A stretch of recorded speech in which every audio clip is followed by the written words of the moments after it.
ఇక PRC, IRDA తదితర హామీల అమలు సాధన కోసం ఈ నెల 17వ తారీఖున చేపట్టనున్న చలో విజయవాడ రణభేరి 2.0ను విజయవంతం చేయాలని యూటీఎఫ్ రాష్ట్ర కార్యదర్శి శెట్టి పి. జయచంద్ర రెడ్డి పిలుపునిచ్చారు. పట్టణంలోని యూటీఎఫ్ ప్రాంతీయ కార్యాలయంలో ఆదివారం నాయకులతో సమావేశం నిర్వహించారు. ఈ సందర్భంగా జయచంద్ర రెడ్డి మాట్లాడుతూ 12వ పీఆర్సీ 2023 జులై నుంచి అమలు కావాల్సి ఉండగా నేటికి కనీసం పీఆర్సీ కమిషన్ను నియమించకపోవటం ప్రభుత్వ నిర్లక్ష్య వైఖరికి నిదర్శనమన్నారు.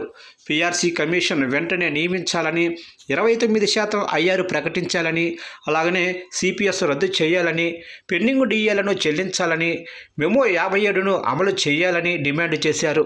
ఇక ఉద్యోగ, ఉపాధ్యాయ, కార్మికుల ఆర్థిక ప్రయోజనాల కోసం 17వ తారీఖున అంటే రేపు యూటీఎఫ్ ఆధ్వర్యంలో జరుగుతున్న చలో విజయవాడ కార్యక్రమానికి పెద్ద ఎత్తున ఉపాధ్యాయులు హాజరయ్యి విజయవంతం చేయాలన్నారు.